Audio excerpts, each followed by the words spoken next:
Welcome back, everybody. It's time again for another Word Balloon Live, the comic book conversation show turned game show right now. John Suntress here. There he is, Fred Van Lente, our quiz master for the evening. Good to see you, Fred. How you doing, John? Doing all right, man. It was so nice, and I hear you had the same thing. So nuts, a lot of nice feedback at Baltimore Comic-Con about when you come on and you and New York Comic-Con for that matter. That's great to hear, man. Yeah, no, it was great. I was blown away, and I was like, I guess I should get off my keister and write some more questions, and that's just what I did. You've been generous with your time, Fred. It's not an obligation. You know that, and I know. Come back to do it. But, I do pub trivia here in Brooklyn every week and have for many years, and it's a good time just to hang out with friends and kick back some beers and, as we learned last night, discover how little I know about the world's flags. Oh, really? Oh, yeah, we got creamed. We lost by the number of flags we didn't get. I understand, man. I know. I've yet to win. I always make a good show on the teams that I'm on, but I've yet to really win. We've had a lot of second places with my various friends. Post-pandemic, it's been a little rough with the winning versus the losing. You do it all in the league we're in. We do it all on the phone. Even though you were there in person, so you answer everything on the phone. It is a little bit more impersonal and less interesting, kind of fun. And now we do it outside, so heat lamps are now required here in this part of the world. Actually, today was pretty nice. It actually managed to get up to the early 60s, which is pretty good for mid-November. But really, we are kind of heavily into damp, cold fall. Yeah, it'll be in the 70s here tomorrow, but then after that... Nice. Freddie, are you coming to C2E2? I'm not. I didn't. Baltimore was my last con. I had a wonderful time, but talking about doing some shows. Earliest show I'm talking about would probably be June next year. Okay. Doing a lot of traveling that is not comic book related, so... Oh, nice. Kind of have to, like, Crystal's going to be... My wife, Crystal Skillman, the playwright, is doing a show in San Diego in April, so I'll be there. Then before that, she's her big show, Rain and Zoe, Save the World, opens in London the week of my birthday, the week of February 14th. So I'll be heading out there to see that premiere. So definitely not doing a lot of cons until the summer. Understood. And I'm talking to Crystal and stuff. I know she's getting more and more into audio drama as well. Yep. And that's great to hear. So I hope to have her back. And when there's something to report, that's a good excuse. Yeah, I hopefully we'll have good news soon. So, I think the world of her, Fred. You know that. I do. Hands off. I saw her first. I understand. That's totally fine. Don't get me wrong. I won't horn in. It's all right. You got me. Excellent. So anyway, yeah, man. So it's a new round of Word Balloon Trivia. It's 4 rounds. You reminded me when we had dinner in Baltimore that you don't really play the picture round for obvious reasons in the audio version. So I have eliminated the picture round. Oh. But fear not, I have replaced it with something even cooler. I'm not worried. And so we've been doing different themes and at various times, and I thought, let's do, we're feeling festive. Thanksgiving is my favorite holiday because it involves eating and is not really religious. It's a great secular eating holiday, which is my favorite kind. So this is 4 rounds of mostly comic book. We sort of slipped in some other sort of random geek things along the way. 4 rounds of Thanksgiving trivia to be answered by you and the League of Word Balloon listeners, and in this instance, watchers on YouTube and Facebook Live and wherever else they may be. You can chime in. So help me out. Yeah, and there's always a bit of a delay, so we'll give me enough time to answer. Say each question twice. If John's, stuck, feel free to write your answers in the chat. And you guys tend to. John is very good at this, but you guys are, the bigger the team, the more, hive mind you have. I have of not embarrassing myself because as Batman stuck on a cliff. It'll take the league surrounding him to help him out. So that's right. The League of Word Balloon listeners, all those Robins out there, indeed, don't keep it to yourself. So, I don't know if you're like a lot of people. People love stuffing, people love turkey, people love all sorts of things that are common, Thanksgiving dishes. But to me, Thanksgiving means an excuse to stuff my face with mashed potatoes. Okay, I love mashed potatoes and gravy ever since I was a kid. And so this first round, John, is called Mashed, is the theme of this trivia. And so basically, this is something I actually do, and I ripped off from my pub trivia. So basically, I'm going to give you two things. The question's basically in two parts. The answer is going to be a mashed version of both halves of the question. And you're probably thinking, Fred, could you give me an example? Yes, I can. So, okay, sample question. So this is for 0 points. The sample question theme is mashed. This one-time sidekick / main squeeze is fed up with her Mr. J and goes back to school to get her coroner's license and star in a procedural drama once helmed by Jack Klugman. So Harley Quincy. Harley Quincy M.E., correct. Well done, John. That is the correct answer for the sample question. So shall we begin with question number 1? Please. In the mashed round. All right, here we go. Bored with all the Tonys and monies he's won on Broadway, a Pulitzer Prize-winning songwriter and star stumbles across a hidden weapons cache of Norman Osborn and reinvents himself as the theater district's most terrifying Halloween-themed supervillain.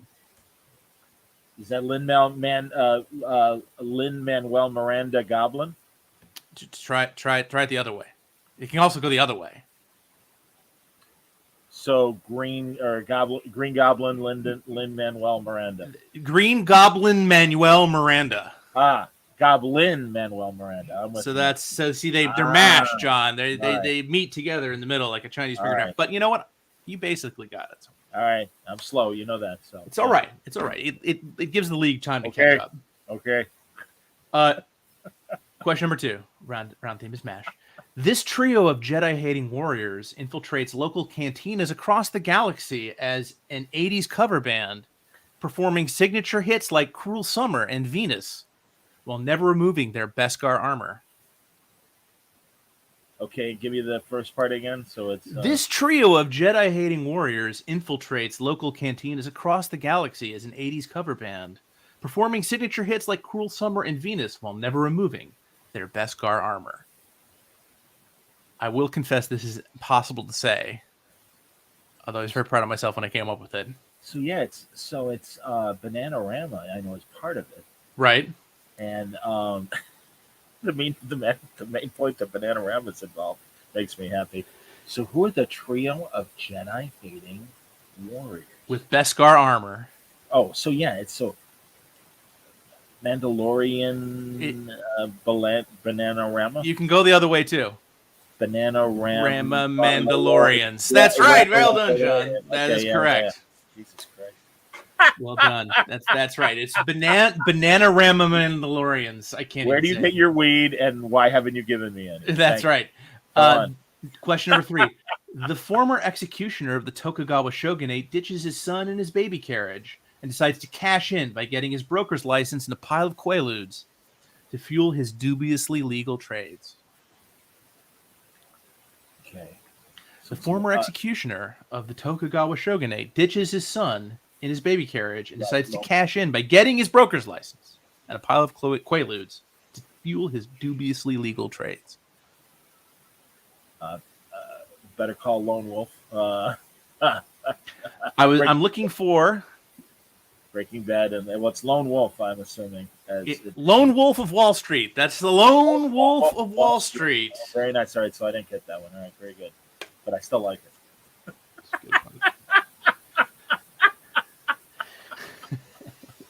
It's really you're laughing is what makes it. I love this. This is going. I have no problem being wrong. I like that. Question number 4. All right. Category is mashed. Question number 4. Benjamin J. Graham's catchphrase gets appropriated by Doctor Who in a perhaps misguided attempt to make his race sound more badass, or their race sound more badass. So it's clobbering Time Lords. Boom! It's clobbering Time Lords is what I was looking for. All right, very good.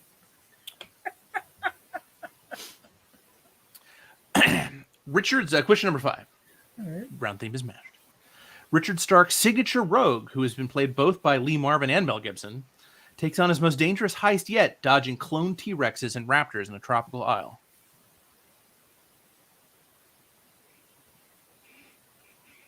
Richard Stark's signature rogue takes on his most dangerous heist yet, dodging clone T-Rexes and raptors in a tropical isle.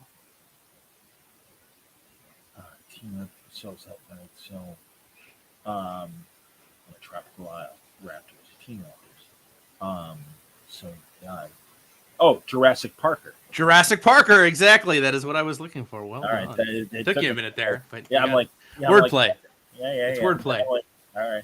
So, question number 6. Round is mashed. Alan Moore, John. This is, I don't know if you heard about this in the news. Alan Moore has at last wrested the rights of his most famous book from DC Comics and purposefully kills the franchise once and for all by combining it with a remake of this 2012 cop thriller from Suicide Squad's David Ayer, starring Jake Gyllenhaal and Michael Pena. At long last, Alan Moore wrests the rights of his most famous book from DC Comics. Baywatchmen? That's amazing. No, it's the movie's name is End of Watch. Oh, End of Watch. So we were looking for End of Watchmen is what we were looking for. I want to, because I think Michael Pena might have been in the Baywatch reboot. I think he might have. I don't think Jake. Jake Gyllenhaal clearly not. Yeah. But yeah, that's all right. That was pretty great.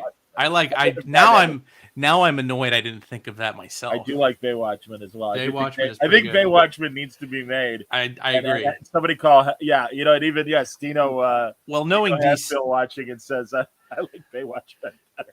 I like Baywatchman way better. Knowing DC, they're on top of this. And that would be so great. That would be so fast. Please make that happen. So, please question number 7. In the red bathing suit, running down the beach. Well, I mean, Dr. Manhattan doesn't need any bathing suit at all. Exactly, man. What are you talking about? Exactly. Floating around. A drowning person and a swimming person have the same number of particles. That's my best Dr. Manhattan impersonation. Thank you. He's drowning, John. Please stop explaining it to us and just grab him, please. All right.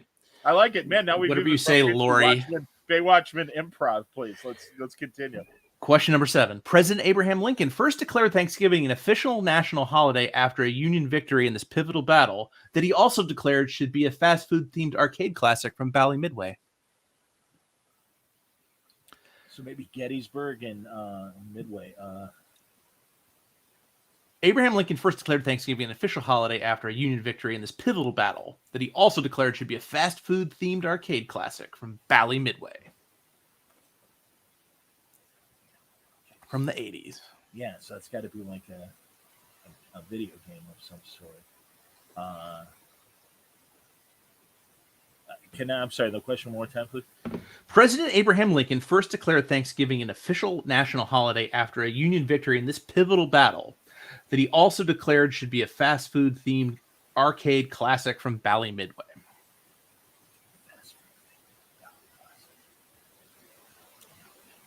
Which apparently started out in Japan in a totally different name. It's Gettysburger Time is what I was looking for. Oh, Burger Time, of course. Gettysburger Time. It's not even, I remember that one. I was more of a Tapper guy than a Burger. Yeah, I like Tapper a lot too. Last question, number 8. Final question in the mashed round. This is great. Go on. Chef No More, this monster fighting meal in a can from the first Scion of Hell comes in such varieties as BRPD ravioli and Seeds of Destruction and meat sauce. All right, so wait, one more time. Chef No More, this monster fighting meal in a can from the first Scion of Hell comes in such varieties as BRPD ravioli and Seeds of Destruction and meat sauce. Hellboy RD, of course. Hellboy RD, that's right. Tastes good. Again, we got to call the SpaghettiOs people and make sure that they make Chef Boyardee with Hellboy.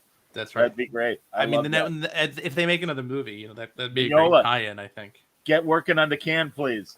Come on, your Andy Warhol moment is waiting for you. This would be great. So you're 5-3 so far. All right, I can live with that. You're over 500. I made it through the rain, as Barry Manilow would say. That's good. So for the second round, sometimes, John, when we do these trivia things, I like taking you on multiversal journeys across various fictional worlds. And I thought this time, considering what time of year it is, we would have a multiversal Thanksgiving dinner. You're going to a Thanksgiving dinner, John, with a bunch of fictional characters. And as I don't know if your family did this tradition, we do it, which is we go around the table and we say what we're thankful for in that year.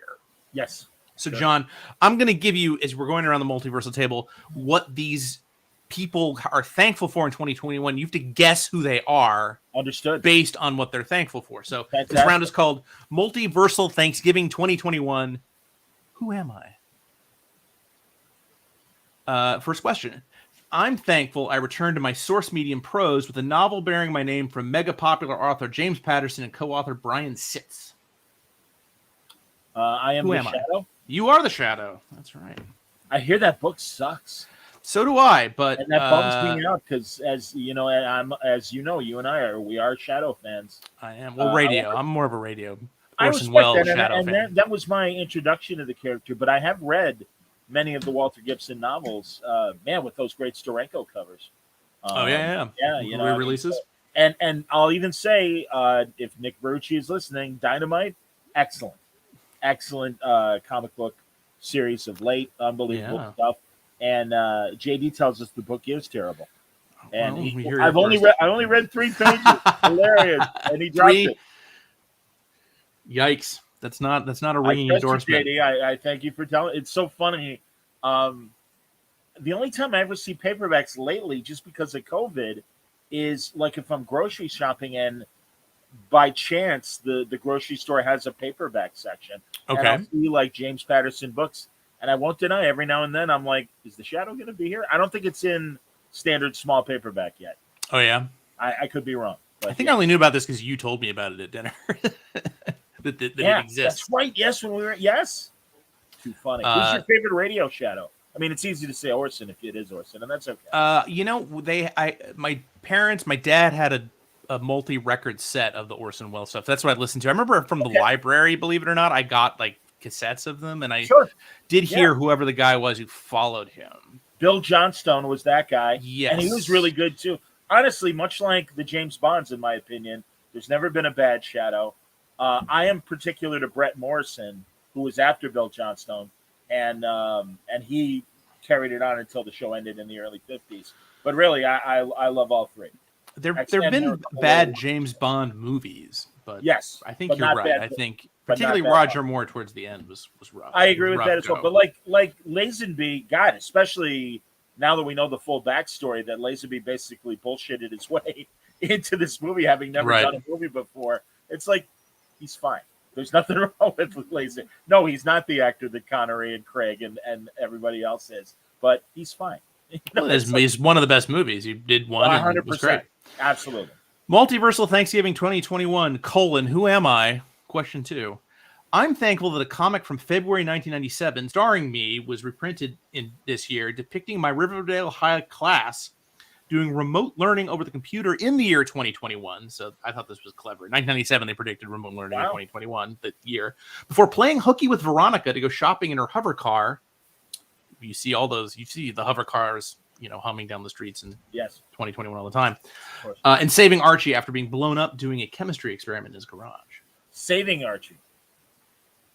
I'm thankful that a comic from February 1997 starring me was reprinted in this year, depicting my Riverdale High class doing remote learning over the computer in the year 2021. Before playing hooky with Veronica to go shopping in her hover car and saving Archie after he was blown up doing a chemistry experiment in his garage. I am Betty Cooper. You are Betty Cooper. Well done. I knew that. Question 3. Grateful the actress who plays me reached a settlement in her lawsuit with Disney for an undisclosed amount. Maybe now I'll come back from the dead like every other comic book case character. I am Black Widow. You are Black Widow. That's good. I searched a lot for like fictional 2021s. And it's not a popular year. I thought because of 2001. Yeah, it's not a 2020 gets all the love. Sure. But here is an example.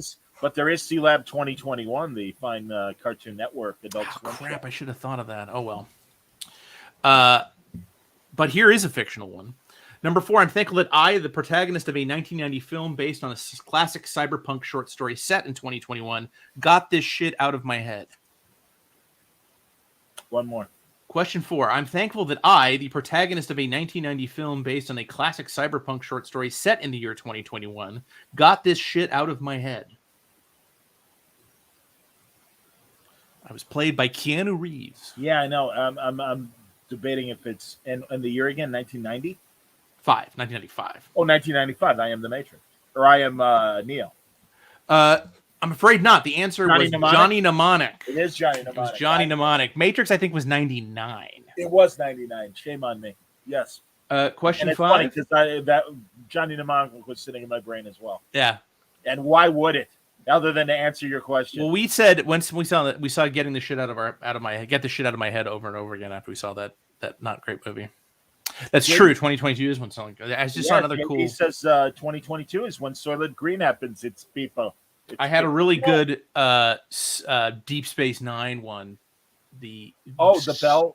Cisco's favorite baseball player breaks Joe DiMaggio's record in 2020. Yeah, the guy he played for like the London Kings. He played for the London Lions. He was the Asian. He was a Japanese player. Yeah, who played for London. Buck something. Buck Hobie. Buck Byko. It was Buck Byko. Okay, and that's impressive.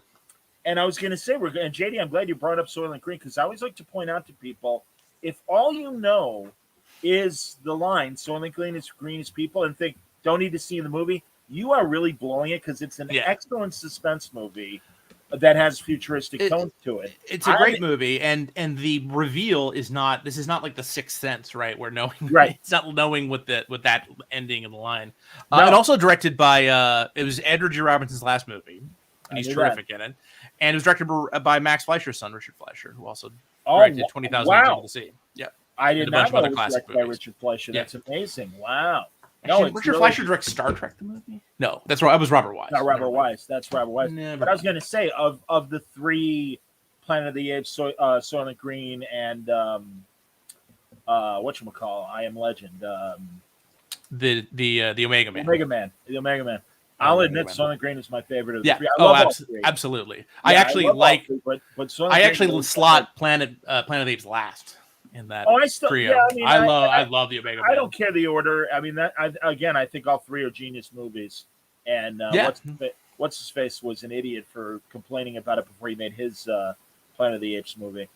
I don't know. The director. Franco?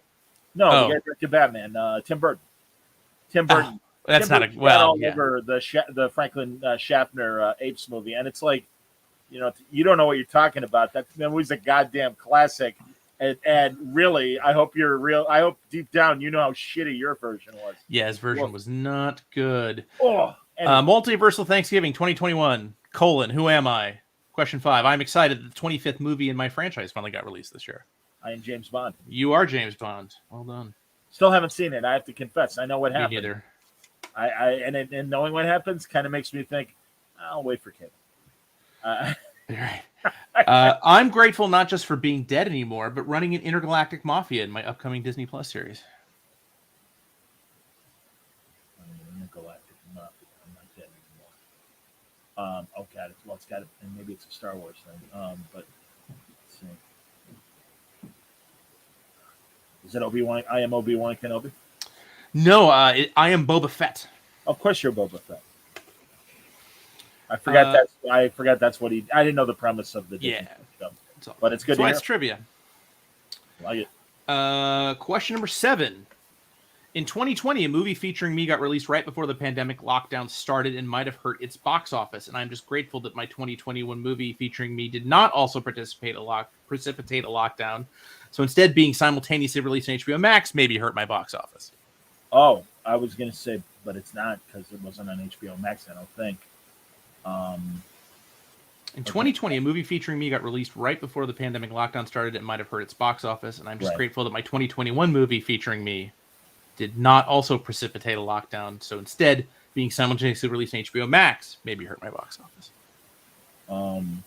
B Thing says Harley Quinn. B Thing's got it. I am Harley Quinn. That is correct. I'm referring to Birds of Prey and the Suicide Squad. Oh, right, and of course the Suicide Squad. Yeah, sorry, thanks, B Things. Yeah, because I don't know why, and like an idiot initially, I'm like, oh, the Bloodshot movie.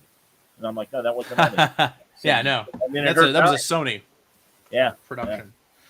Yeah. Last question in Multiversal Thanksgiving 2021, who am I? Thankful that, unlike her, the movie in which I am the main character was the highest grossing film for Warner Brothers HBO Max day and date release with a $40.1 million opening weekend. Setting it.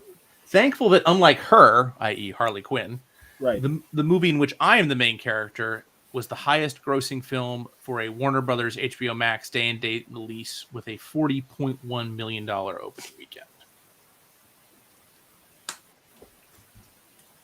Well, I keep thinking of I Am Dune, but Dune isn't the name of the character; it's the movie. What else would it be? Another movie, perhaps. Leaguers, can you help John out? Yeah, can you help me out, everybody? Not going on. And I'll admit, I don't remember anybody's name. I haven't watched Dune yet, so I don't remember anybody's name. I am Paul Atreides. Paul Atreides is From Dune? Is the main character of Dune. That's right. Okay, thank you. Paul Atreides. Oh, shame on me. Greek. So I used to go to his diner up here in Chicago. Excellent coffee. Always excellent coffee. Another 5-3 showing, so you're up to 10-6. Still perfectly respectable. Paul Atreides. I like that. So, you know, you and I, John, are the age where we still got the whole first Thanksgiving story as kids, and we, you know, drew turkeys with our hands. Oh, sure. And stuff. And so, you know, they all talk about the Indians helping out the Pilgrims, and you know, really, I feel like Thanksgiving should more be celebrated for the crushing Confederate defeats in Vicksburg and Gettysburg, which is why we actually literally get a day off every November.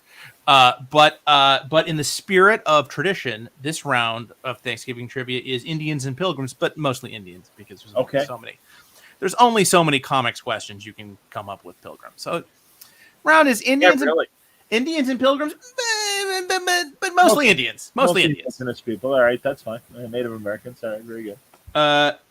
Question 1. This Marvel monster comes from Algonquin folklore and was the villain first fought by Wolverine in his first appearance.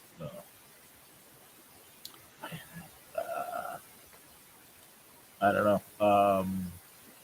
This Marvel monster comes from Algonquin folklore and was the villain fought by Wolverine in his first appearance. Oh, was it not? I was thinking somebody from Alpha Flight, maybe like not. Oh, can't think of their names. Sasquatch. Wendigo. Wendigo monster who was a Hulk villain. Yeah. Wolverine first appeared in Hulk. Or as my wife likes to call him, Wendingo. Kind of like Mandingo. That Wendingo took my baby. Of course, round Jay 3. Gomez got it though. Very good, Jay Gomez. Well done. There we go. Round 3, Indians and Pilgrims, but mostly Indians. And then JD got it as well, as did B Things. Very good. Question 2. Billy Pilgrim is the main character of what classic novel that received a best-selling comic book adaptation from Ryan North and Albert Montes? I'm going to be butchering people's names all around in 2020. Billy Pilgrim is the main character of what classic science fiction novel that received a best-selling comic book adaptation from Ryan North and Albert Montes in 2020? No. Yeah, I'm not going to get it. Kids, anybody know? What classic novel by Kurt Vonnegut has a main character named is that Billy Pilgrim? 5? Slaughterhouse 5 is correct. I'll give it to you. All right, there you go. Yeah, if you told me Vonnegut, then I got a shot. I forgot about. Shame on me. The lovely Valerie Perrine has been a Twitter buddy of late, and I had her buddy who made a great documentary about Valerie. That's like 40 minutes long.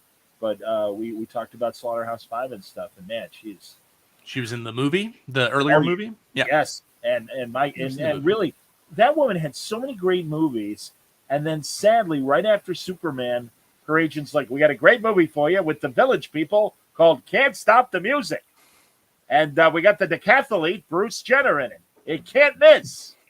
Wow! And I mean, her career continued really like from Slaughterhouse 5 to Lenny. To even W.C. Fields and Me with Rod Steiger, Lenny, she was like, really was nominated for an Oscar and everything, just amazing. And I guess she played the porn star that Billy Pilgrim stuck with on the Alien Zoo. Yeah. Yep. And she made Steam Bath, the Bruce J. The boys, the brothers that did all the National Lampoon art. That's not funny. I can't think of their names right now. Like Friedman, Bruce J. Friedman. Sure. Okay. He wrote Steambath. He wrote later. He wrote Splash, but Steambath he adapted. Because no, that wasn't Vonnegut. It was him. It was Friedman. It was the first. They made it for public television, and it's the first time they allowed nudity on American public television. And it's Valerie Perrine. Good choice. You mean Slaughterhouse 5? No, this Steambath that was adapted or that was made by Bruce J. Friedman. Gotcha. Was also Valerie Perrine, like Very Slaughterhouse 5. But it was on TV, and she's nude in that. And your tax dollars at work. Lovely woman. Number 3 Great actor. Of round 3. Though of European ancestry in the comics, this venerable DC Revolutionary War era hero was portrayed as Native American in the short-lived 1991 Swamp Thing cartoon. Jonah Hex. No? DC Revolutionary War era hero? Oh, that's Tomahawk, perhaps? That is Tomahawk. I'm looking for Tomahawk. Well done. Okay, thank you. Tomahawk, of course, is an Iroquois word. Number 4, and you're going to have to tell me about this pronunciation, but Chakotay, am I saying that right? The first major Native American character on Star Trek? Yeah, Voyager, Chakotay. Chakotay. How do you not know Chakotay? I thought you were a Trek guy, Freddie. I've never seen Voyager. Oh, okay. Yeah, I'm more like this year. I'm getting more heavily into it. I like Deep Space Nine. I like the original series. Oh, that's right. That's what you said this weekend. Yes. But I've never seen Voyagers, so I'm going to roll right into Voyager, I think. Third of them are great. Third of them are just okay, and a third of them suck. Fair enough. That's probably literally everything in life you just described. But a third of them really are exceptional science fiction, exceptional Star Trek. Cool. I'm barely halfway through Deep Space Nine right now, so it's going to be a little while. There you go. Chakotay, the first Chakotay, the first major Native American character on a Star Trek series, held what rank on the USS Voyager? Well, he was a commander. I'm going to need you to be yes. He was lieutenant commander. Very nice. And actually, in the original animated series, there is an episode where a bridge officer, Running Bear, is actually introduced. Okay. And also subsequently shows up in several of the comics, but kind of like Eric's, the 3-armed alien, and Emrys was the cat-like communications officer when it wasn't Uhura. Was the Filmation version? Yes, Running Bear was featured as a Filmation bridge crew member. So, I've never seen the Filmation Star Trek cartoon. You know, if you didn't know, Fred, there's an excellent show running right now on the History Channel called The Center Seat. And it is a Star Trek documentary series. They've only aired 2 episodes. The second episode is all about the original animated series. So much interesting behind-the-scenes information, and it really redeems because Roddenberry's like, well, it isn't canon. And all of us that are nuts about it are like, they made a Spock episode, a time travel Spock episode called Yesteryear. That's one of the best Spock stories ever. And all of us diehard fans are like, fuck you, it's canon. You know, it's like, we'll make it canon. And it's true. Everybody just, in fact, they even, in the J.J. Abrams movie, take a moment that could have easily been inspired by this cartoon where all the other Vulcan kids are picking on Spock and Spock's fighting back and stuff. And they do it much more elegantly in the animated series than they did in the J.J. movie. So, yeah. Shocked to hear that. B Things, yesteryear. It's great. Yeah, and very cool. Available streaming, Netflix, Amazon, Paramount Plus, you name it. I would recommend it. Very cool. So this is question 5 of round 3, which is Indians and Pilgrims, but mostly Indians. Number 5, this Jack Kirby created imp who hails from a town of Satan-worshipping pilgrims received his first ongoing series as part of DC's New 52. Imp. Pilgrim imp? Or Satan-worshipping Puritans, if you prefer. It's the Pilgrim. He was on the new Batman Adventures in the cartoon, in the Demon episode. Boy, it beats the hell out of me. I don't know. They're God, who would that be?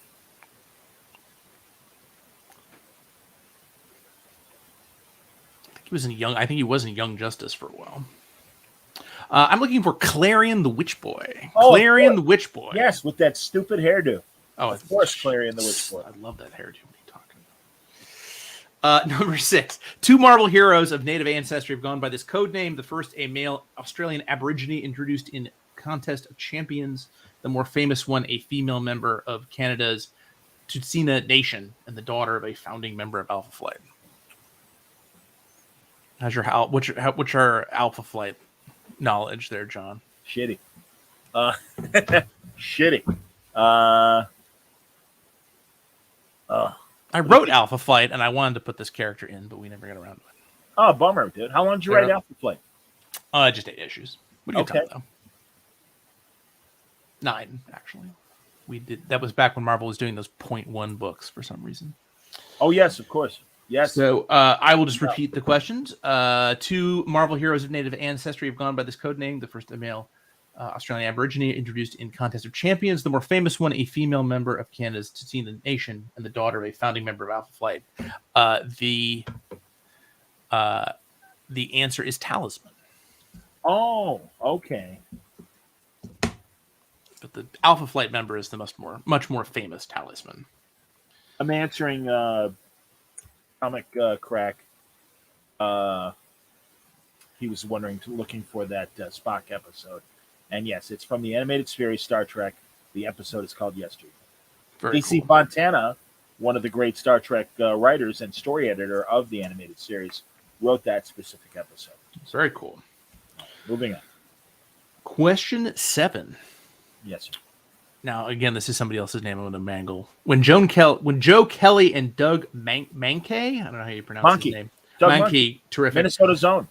Excellent. Introduced Apache Chief of the Super Friends. The Nukchuk. Yes, which I looked up is apparently them mispronouncing Inuksuk, which is a Inuit word. Shockingly not Apache. I hate to disappoint people about the cultural inaccuracy of Apache Chief and the Super Friends. I'm not going to remember his DC Comics name, but of course, Apache. So when Joe and Doug introduced Apache Chief of the Super Friends into mainstream DC continuity in their JLA run in 2002, they renamed him what? Yeah, what did they rename him? This is a toughie. Yeah, I'm not gonna. I know exactly the character, and I was so glad they did that. His name is also not Apache. It's Algonquin. Oh man, jeez. It's just all over the place. Manitou Raven was, of course, was yes. Manitou, yes. Manitou Raven, of course, yes. Oh, guys, well, you tried. Question 8. Jim Terry tearing his hair out right now, listening to this. Oh yeah, big. I have no doubt. Question 8. This longtime Marvel anti-hero adopted the persona of the White Pilgrim to visit Mount Wundagore and learn the fate of his pregnant wife in the first Vision in the Scarlet Witch miniseries. Oh, shit. This is a very obscure one, which I think a lot of people can get solely from context clues. So I will ask it again. This longtime Marvel anti-hero adopted the persona of the White Pilgrim, and I mean briefly adopted the persona of the White Pilgrim, to visit Mount Wundagore to learn the fate of his pregnant wife in the first Vision of the Scarlet Witch series. Is that Quicksilver? I have no idea. Well, Quicksilver is the Scarlet Witch's brother. No, I know. I realize that. And for a long time, their father was... Oh, Magneto. Magneto is the correct answer, yes. He was a White Pilgrim? He was the White Pilgrim was his name as he was traipsing through the... yeah, you see? B-Things, got it? I'll give that to you, Leaguers. Thank you. Question 9 of Indians and Pilgrims are mostly Indians. Episode 8 of the second season of this HBO show entitled Kixua. I'm sure mangling that. Kixua or Remember is the only episode of an American prestige cable drama to be performed almost entirely in the Lakota language. I'm assuming that's Deadwood. Very close, but you were wrong. The answer is Westworld. Oh, of course, Westworld. Shame on you. Yeah, you know what I have to confess? I have yet to watch the second or subsequent Westworld seasons.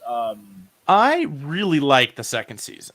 Okay. The third one, not so much. The first two of Westworld, where it's actually set in Westworld, I really enjoyed. The third one took too much from, I think, the deeply terrible original sequel to Westworld. Future World. Oh, what a terrible movie. I hate that movie because it is a bad movie. Peter Fonda and Blythe Danner in Future And World. the fun trivia fact about Future World is it is the first film to feature computer generated animation. Yep. Because it uses one of the first pieces of computer generated animation ever, which is the breakdown of the animator's hand. A guy who would go on to found a little company called Pixar. Very true. Very true. And that dream sequence that Blythe Danner has with Yul Brynner as the gunslinger robot. It is not sexy at all. It's very weird. So in 2019, buddy of mine who I've worked with and knew at the Tacoma, got to hang out with the Tacoma Comic Con. Great artist, done covers for lots of Marvel books for some of my Valiant titles. His name is Jeffrey Verage, and he had a bit of a health scare this year. He is a member of the Squaaludes Nation out there in Oregon. Oh wow! And we all wish him speedy recovery. I think he's bouncing back from a nasty health scare. But in 2019, he painted 2 immense Marvel murals inside the National Museum of the American Indian, which is located where? Which branch of the National Museum of the American Indian did Jeffrey paint Marvel murals in sort of the sort of a Native American style? Would that be Apache Skies? It is in New York City, believe it or not. It is in Manhattan. Is where he did this. I was thinking of a comic title, and I know that's a Marvel Western of the last. Oh, very cool. Yeah. Very nice. That was sort of a tortuously phrased question, but so 1, 2, 3, 4. So you are 4 and. Go ahead, 4 and 6. 4 and 6 for this round, but overall you are 9 and 14 and 12. So 14. Still winning. Did Michael Crichton direct the original Westwood? I know he wrote it. He did. Oh, very cool. He absolutely did. What a great movie! My God. It is a great movie. Richard Benjamin. Yeah, and Steve Kiley, former Mr. Streisand, James Brolin. Yeah, it's James Brolin. Yeah, and it's great because it's like a comedy for like the first hour, and then all of a sudden it turns and becomes this amazing suspense movie. So I really, Richard Benjamin, probably the only time someone said, "Hey, let's make a Western with Richard Benjamin." Sure, that's right. Space Western. Quark, love that show.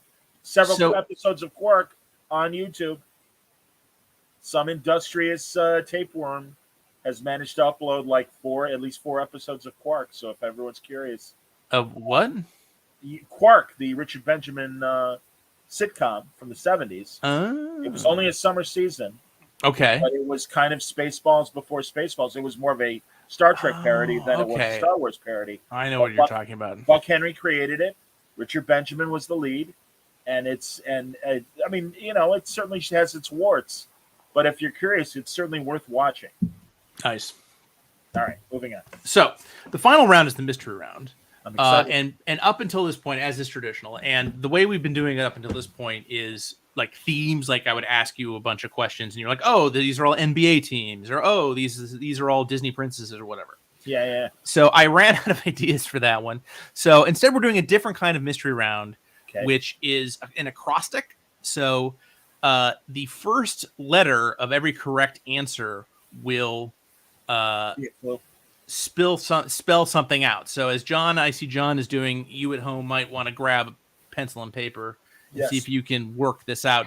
And unlike previous games that we've done, John, I'm actually not going to correct you if you get a wrong answer. Okay. We're going to go all the way through all 10 questions. Normally for this mystery round, the 10th question would be what the round is, but the solution to the puzzle is actually 10 characters. So if you figure out what the acrostic is early, then considering the theme of the game overall, you may be able to figure it out. You may be able to correct wrong answers. So I won't actually give you the point as we go question to question. I'm just going to go through all 10. Okay. And obviously, because this is a radio show, you should say out loud what you're thinking the answer is. John is just writing it down. and we'll do it like this. Sound good? Here we go. Got it? I'm ready. Yes. So Sir. this is round 4. This is the mystery round. Okay. So clue number 1. The first letter of every answer spells something out. First question is, Frightful Four member The Trapster premiered fighting the Human Torch in Strange Tales under what moniker? K-Spot Pete. Question 2. You're going to roll your eyes at this one, but maybe some of your leaguers will get it. In the Forgotten Realms setting for Dungeons and Dragons, which did have its own DC comic, so theoretically this is a comics question. In the Forgotten Realms setting for Dungeons and Dragons, this sprawling region is the homeland to the Drow or the Dark Elves. I don't know. Question number 3. This Death Trap theme park made its debut in Marvel Team Up number 66 in 1978. Is that Murder World, perhaps? Question 4. After concluding his newspaper comic book series, The Spirit, Will Eisner produced 227 issues of this magazine for the U.S. Army from 1951 to 1971. Yeah, that was PS Magazine. I know that for a fact. All right. Question number 5. This is the name Zack Snyder fandom has given to the ominous future envisioned by Bruce Wayne in Batman v Superman and Justice League, in which Earth has been conquered by Darkseid, seemingly with Superman's help. Shit, I don't know. This is the name Zack Snyder fandom is given to the ominous future envisioned by Bruce Wayne in Batman v Superman and Justice League, in which Earth has been conquered by Darkseid, seemingly with Superman's help. Yeah, I don't know. Number 6. And obviously, leaguers, feel if you know the answers to any of these, help John out. And help me out. Number 6. The Starship Enterprise has 2 propulsion systems. Its famous warp engines and this. Impulse engines. Number 7. This is one of the world's most accomplished comic book creators whose more famous series include 20th Century Boys, Pluto, and Pineapple Army. Say it again. This is one of the world's most accomplished comic book creators whose more famous series include 20th Century Boys, Pluto, and Pineapple Army. I want to say it's Tetsuka, but I could be wrong. Number 8. This Valiant title, set in the 41st century, featuring the evolution of their hardcore team, had its first 5 issues printed in the publisher's 3D process called Valiant Vision. I won't know. I wrote this title. I was going to say, I feel bad because I know I'm talking to a Valiant creator, but it's all good. It's all good. Kind of lousy when it comes to the Valiant universe. Go on. Inio Asano is, I guess, what someone is that as opposed to what I suggested for Tetsuka? You're both wrong. I'm just going to tell you that. Neither of you have gotten this correctly. Oh, Naoki Urasawa? Is that who we're looking for? That might be, that's a little bit closer, I think. That might be a little bit closer to the truth there. Okay, all right. So, go on. Number 9, this is a good one. This is the second person in post-crisis DC continuity to assume the mantle of Dr. Fate. Oh, I know his name was Eric something, I thought. It's a long-running member of the Dr. Fate cast. This is like in the early 90s. Oh. Well, no. I was going to guess Inez, or whatever her name was, Ken Nelson's wife. I'd be a good guy. Okay, there you go. So maybe it is whatever her name is. Go on. Number 10. This sentient packet of energy turned superhero, originally debuted in his own title at Charlton Comics, was later published by First Comics and Comico. I believe that's E-Man. E-Man is correct, yes. So that much I got right. Yeah, unfortunately, the blanks are not going to help me. I don't know if we want to. So you're missing 2. Did I get 3 right? You're missing 2. Okay, so 1, 3, 4, 6, 7, 9, 10. You have all of those. So now this has turned into Wheel of Fortune.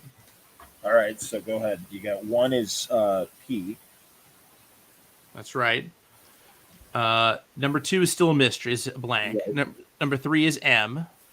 M. Number 4 is P. Number 5 is a question mark. Number 6 is an I. Wait, so, okay, 5 is blank. Go on. 6? 6 is an I, right? Impulse drive. M was for Murder World. P was for PS. 5, question mark. 6, the I was for Impulse Drive. Right. 7, N for Naoki Arasawa. 8 is a question mark. Right. 9 is Inza Nelson. Okay. Nay Kramer. And Right. 10 is E for E-Man. So,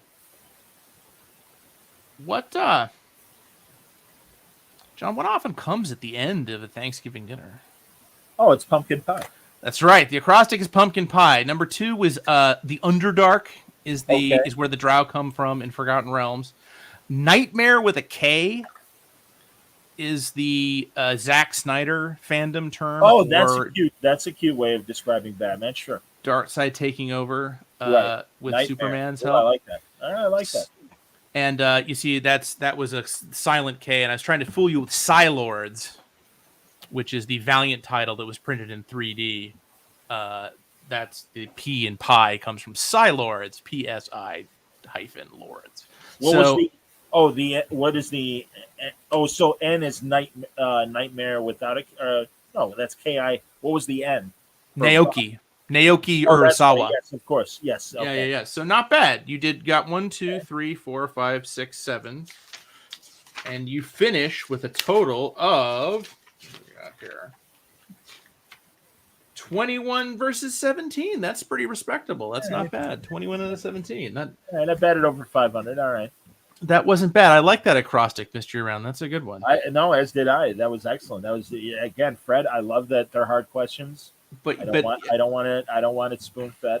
Again, what comes at the end of every good Thanksgiving meal? Last round, pumpkin pie. Ironic because I ordered a key lime pie. Okay. Thanksgiving. Well, I like key lime pie so much, and when the opportunity presents itself, I always jump to key lime pie. There are those who claim that sweet potato pie is far superior to pumpkin pie. I can't tell the difference. I can't tell the difference. I don't have a sweet tooth. I'm sure people are throwing stuff at their computers, headphones, their earbuds, or I don't know. However, they're tearing the earbuds out and throwing them across the room. But Fred, I have admitted that I really do love Star Trek Prodigy, the kids show that Nickelodeon has been doing. Oh, very cool. And in fact, our dear friends Julie and Shauna Benson wrote this week's episode. Very cool. Drops late tonight, tomorrow, Thursday. So I'll be looking forward to watching that. I guess season 4 of Discovery also starts late night tonight. First thing Thursday morning. So I'm looking forward to that. What else? I haven't watched Shang-Chi yet. Shame on me. It's sitting on my Disney Plus. And I saw Eternals yesterday. And didn't care for it. Okay. There are. Let's see here. Sorry, No, do business. Sorry. It's gorgeous. I'm a huge Kirby fan, as you know, as probably most of the people listening to this know. Yes. And I loved the. I'm one of the few people who really actually prefers the Eternals to the New Gods. I think the Eternals, just the pacing of it is much better. I think that Kirby thought New Gods, he would just sort of go on eternally. Ha ha ha ha. Accidental humor there. And then sort of once when they got the axe, he sort of hunkered down and was a little bit more disciplined, I think, on Eternals by his standards. I just think the connections to history are much more interesting than New Gods, and the New Gods to be a little abstract. And the Celestials are rad, man. Like, there's nothing as good as the Celestials. And frankly, I think the art is better in Eternals. All that being said, there's a lot of good things in the movie. I actually think it's 2 of the best fights in MCU, but it's just there's 10 main characters. You just can't, even at 2.5 hours, do the math. Yeah. Nobody can, Interesting. Nobody can do in 2 hours. Sure. It's just rough. I mean, I always thought that it would be a better TV series, and I don't really understand why they're not bothering to, do that and where the Disney Plus TV shows, all are somehow in service to the movies. It makes me scratch my head, but oh yeah, no, and I hear what you're saying. Comic Crack says no chemistry, as far as I'm assuming the characters in the Eternals. My thought was, in terms of the negative reviews that it was getting, were people that didn't understand that Eternals as a thing is very different from your standard Marvel hero story. Sure. Therefore, there is an expectation that wasn't fulfilled by whatever they gave us in the Eternals. But as someone that really does understand the backstory of the comics and stuff, then to hear is eye opening. So that's very I mean, it's a bummer. Like I enjoyed writing them when I was at Marvel, and they're characters that are very dear and near to my heart. But they tossed out Kirby's cosmology for the most part, which you sort of expect to a certain degree, and kind of replace it with a kind of like a Transformers, like there's good gods and bad gods, and it's all this very like it's ironic people complain about Kirby's dialogue and about how bombastic he was, but then they in his conception, there were good Eternals and bad Eternals. There's good deviants and bad deviants, just like Shocker. There are good people and bad people. You know what I mean? But here, no, it's there's good and evil, and and they're just wailing on each other. So bizarrely, they actually take something from the comics and I wouldn't go so far as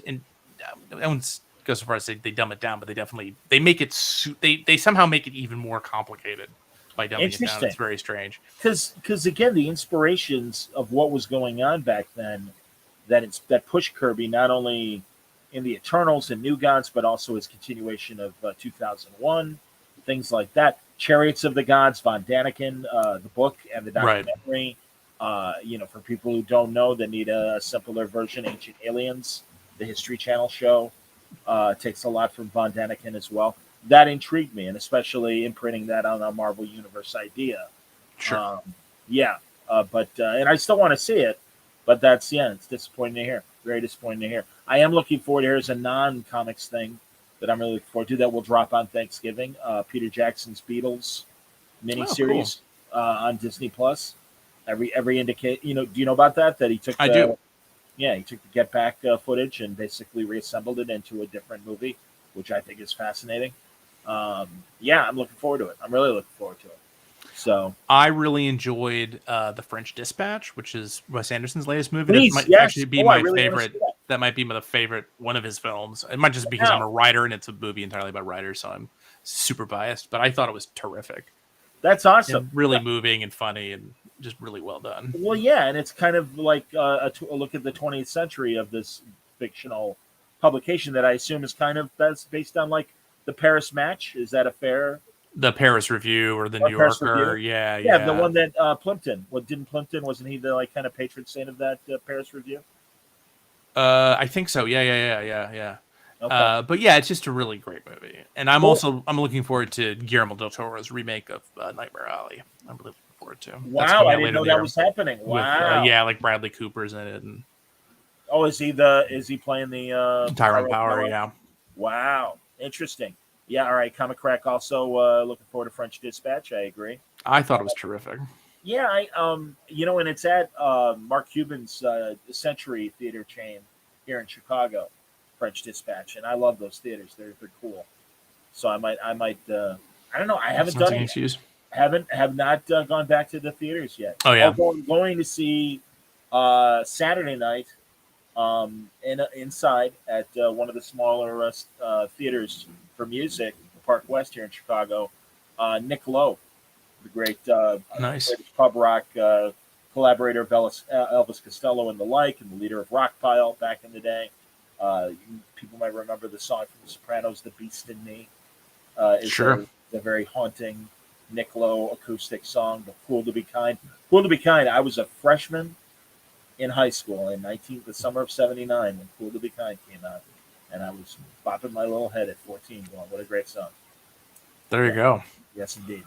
Very cool. So yeah, I'm looking forward. So I will be going to a theater in that sense and watching live music.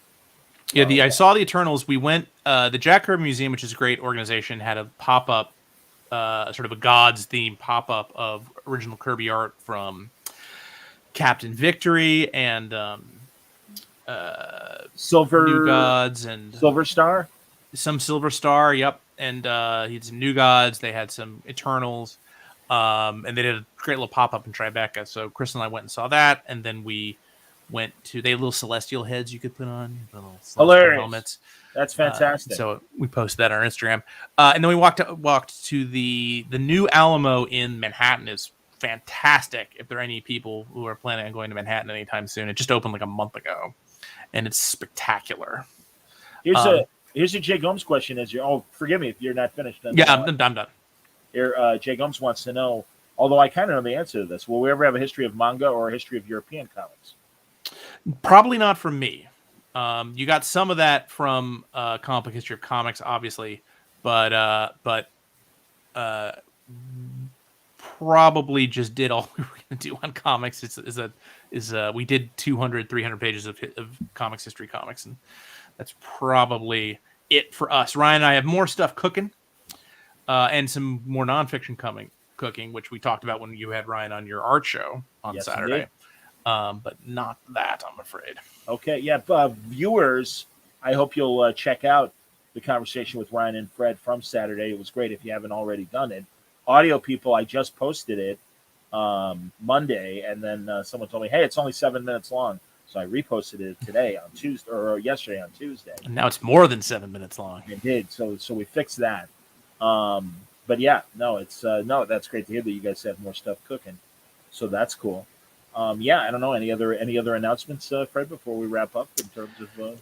Not really. I'm chugging along, writing books. There's definitely announcements coming, but nothing I can really reveal right now.